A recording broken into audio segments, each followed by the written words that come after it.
जी बेटा, question number 5.21, principal amount given 1000, साथ में रेट ऑफ इंटरेस्ट। अब देखें, इसने रेट ऑफ इंटरेस्ट को आई से डिनोट किया है, तो आई stands for interest 5% per annum और एन की वैल्यू 4। अब यहाँ पे टाइम को उसने एन से डिनोट किया है, तो ये चीज़ें मैंने आपको बताई थी कि टाइम को टी या एन से, रेट ऑफ इंटरेस्ट को स्मॉल आई या आर से।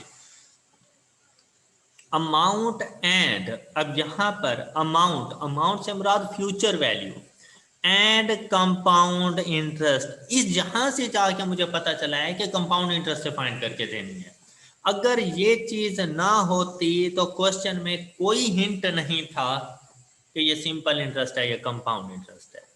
और अगर सिर्फ कहता व्हाट इज द अमाउंट तो मैं इसे सिंपल इंटरेस्ट से सॉल्व करता, क्योंकि क्वेश्चन में कोई और हिंट नहीं था। जब इसने मुझसे कंपाउंड इंटरेस्ट पूछा तो मुझे पता चला कि मैंने कंपाउंड इंटरेस्ट से फाइंड करना। तो फ्यूचर वैल्यू, अगर कंपाउंड इंटरेस्ट की बात करें ना, तो कंपाउंड इंटरेस्ट की अमाउंट फाइंड करने का फार्मूला और फ्यूचर वैल्यू के फार्मूले में फ्यूचर वैल्यू का फार्मूला ज़्यादा ईजी है। तो आप यहाँ पर फ्यूचर वैल्यू का फार्मूला यूज करेंगे 1000 into 1 plus 0.05 raise to power 4 is equal to, तो आपके पास आंसर कितना आ गया है सर 1215.5। अच्छा, ये आपकी फ्यूचर वैल्यू। तो बेटा प्रिंसिपल और फ्यूचर वैल्यू का डिफरेंस क्या कहलाता है? इंटरेस्ट। तो इसके ऊपर एक्स्ट्रा अमाउंट कितनी है? 215.50। तो ये इंटरेस्ट की अमाउंट है, तो ऑप्शन ए टिक हो गया भाई। अलग से फिर कंपाउंड इंटरेस्ट का फार्मूला ना लगाते रहना, क्योंकि interest always equal to future minus present. Clear? Yes sir. Numan कुछ कहा है तुमने? सर मैंने कंपाउंड इंटरेस्ट का फार्मूला लगाया था। कंपाउंड इंटरेस्ट का फार्मूला लगाओगे तो ये अमाउंट आएगी, इसमें ऐड कर दो 1000 तो फ्यूचर की वैल्यू आ जाती है। तो फिर अलग से फ्यूचर वैल्यू का फार्मूला ना लगाओ। इन दोनों में से ज्यादा इजी फ्यूचर वैल्यू का फार्मूला है, तो उसके मुताबिक लेके चलो, अपने काम को आसान करो। Okay sir. जी, कंपाउंड इंटरेस्ट। जी बोलें सर। अगर इस तरह क्वेश्चन हो, इसमें कोई हिंट ना हो, तो फिर हम सिंपल इंटरेस्ट का फार्मूला सिंपल लगाता, तो फिर सिंपल ठीक है। इंटरेस्ट लगाता। डन। ओके वरना सर। वरना रेट ऑफ इंटरेस्ट मुझे बताता रहता है, रेट ऑफ इंटरेस्ट कि सिंपल इंटरेस्ट का क्वेश्चन है या कंपाउंड इंटरेस्ट का क्वेश्चन है। तो वो मैं अभी आपको बता दूंगा नेक्स्ट क्वेश्चन में कि हमें पता कैसे चलता है। ये सर अगर कंपाउंडेड लिखा हो हाँ साथ तो तब हाँ, फिर कंपाउंड कर देंगे। ऐसा ही। अब देखो, ओके सर। कहता है द कंपाउंड इंटरेस्ट ऑन, भाई किस पर? कहते हैं 16,000 रुपीज के ऊपर compound interest.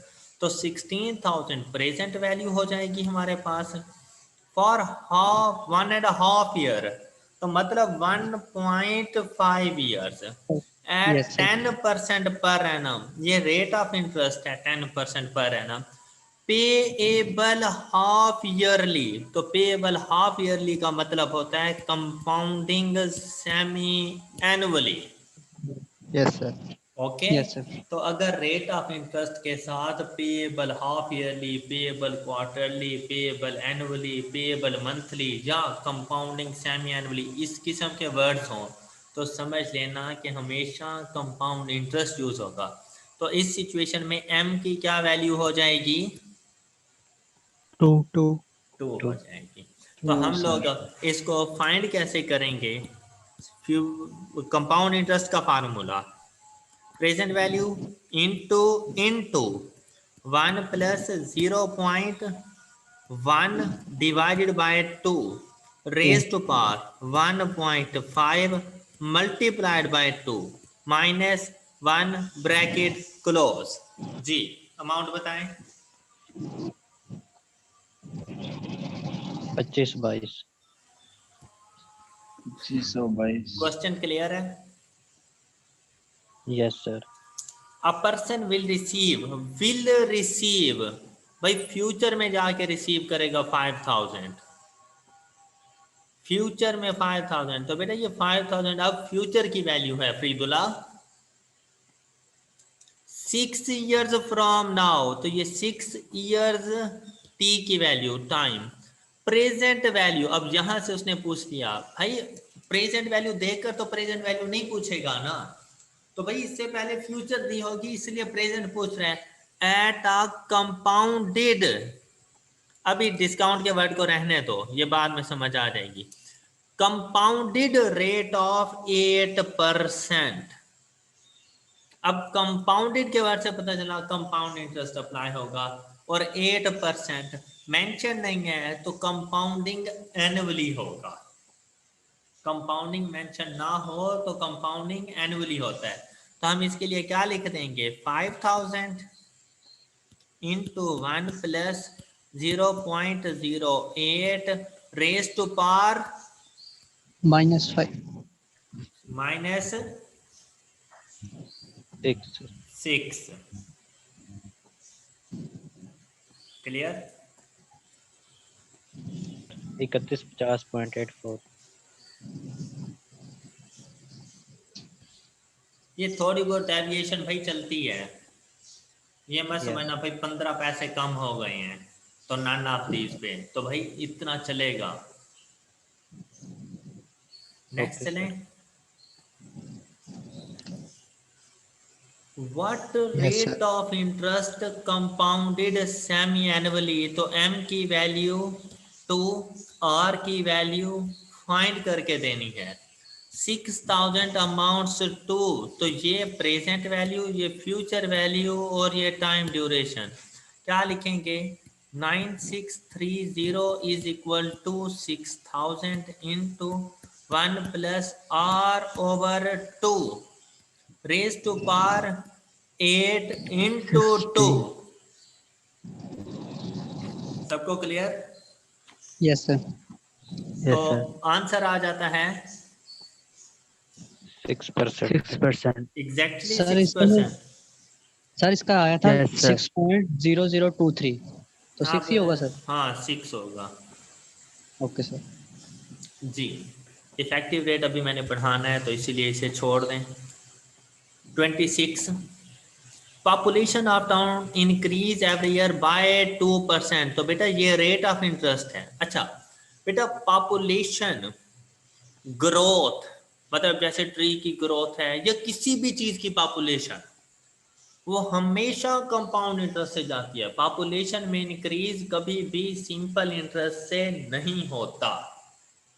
Clear? Yes sir. Okay sir. Sir population क्या मतलब सर? पॉपुलेशन आबादी, जी लोगों जी का सर, हजूम सिंपल इंटरेस्ट से ज्यादा नहीं होगा, कंपाउंड से होगा सर। सिंपल इंटरेस्ट से नहीं होता, कंपाउंड से होता है। अच्छा चलो अब एग्जांपल देता जाता हूँ। बेटा सिंपल इंटरेस्ट में हमने कहा हर साल प्रिंसिपल की अमाउंट के ऊपर रेट ऑफ इंटरेस्ट लगेगा, यस सर। और कंपाउंड इंटरेस्ट में क्या होता है कि प्रिंसिपल प्लस इंटरेस्ट के ऊपर इंटरेस्ट रेट अप्लाई होता है। जी सर। Yes sir. अच्छा अब एक आदमी है मिस्टर ए, उसके 3 बच्चे हैं। अब ये मिस्टर ए का इंटरेस्ट आ गया है BCD। अब अगर बेटा सिंपल इंटरेस्ट लगाते फिर तो सिर्फ एक ही बच्चे होने थे, BCD के तो होने ही नहीं थे। लेकिन अब क्या है कि भाई BCD के भी हो सकते हैं, इंटरेस्ट के ऊपर इंटरेस्ट। बात समझ आई है? जी जी ओके सर। तो कंपाउंड इंटरेस्ट हमेशा यूज होता रहता है पॉपुलेशन के ऊपर। Best example sir. हाँ ये रियलिटी है ना, होता ही इसी तरह से है। यस। Yes sir. इसी को बेस बनाकर ही तो इसके ऊपर कंपाउंड इंटरेस्ट अप्लाई करते हैं कि पॉपुलेशन के क्वेश्चन में अब वो मेंशन ना करे तो आपने हमेशा कंपाउंड इंटरेस्ट लगाना है। इसी यस सर। तरह बेटा अगर वो प्रॉफिट्स वगैरह किसी भी शॉप की प्रॉफिट्स दे दे या उनकी सेल्स दे दे और उनमें कोई ग्रोथ बता दे तो वो भी कंपाउंड इंटरेस्ट से जाती रहती हैं। ऐसा नहीं होता रहता कि वो सिंपल इंटरेस्ट से जाएं। अब इसकी एग्जांपल कि भाई आप स्टूडेंट थे, आपने प्ले ग्रुप से स्टार्ट दिया और आप सीए तक पहुंच गए।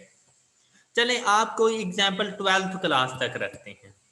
12th क्लास में आपने मैथमेटिक्स पढ़ी, आपने वही मैथमेटिक्स फर्स्ट क्लास में भी पढ़ी थी।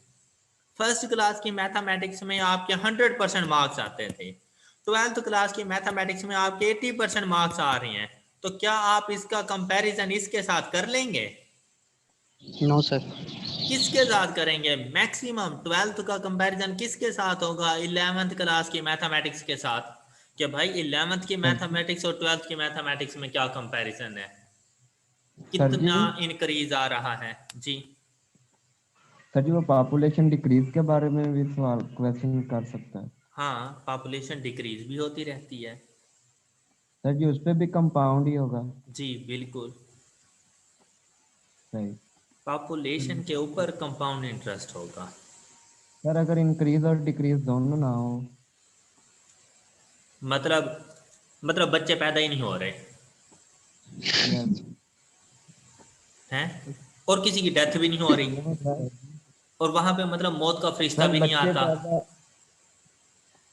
पैदा, सर नो, हाँ अगर इसके यहाँ इलाज ना, मतलब जैसे ही सर कोई बंदा, जैसे ऐसे जैसे ही किसी की डेथ होती है उसी टाइम कोई ना कोई पैदा भी हो जाता है।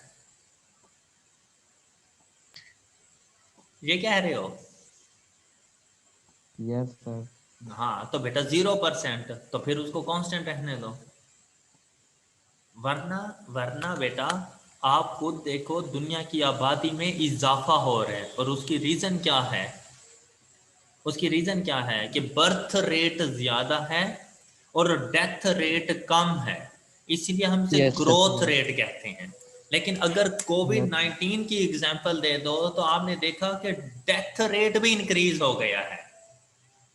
यस सर इसी तरह। ओके, लेकिन ये अलग बात है, भाई बच्चे भी ज्यादा पैदा हुए हैं इसी टाइम ड्यूरेशन में। सही बात। Okay sir. बेटा वो आपको ना नेट रेट बताएगा, और वो या ग्रोथ रेट होगा या डिक्लाइनिंग रेट होगा। लेकिन अभी डिक्लाइनिंग रेट वाले क्वेश्चन मैंने नहीं सॉल्व करवाए कि वैल्यू में डिक्रीज आ जाए तो कैसे सॉल्व करना है, तो वो अभी मैंने आपको बताया नहीं है।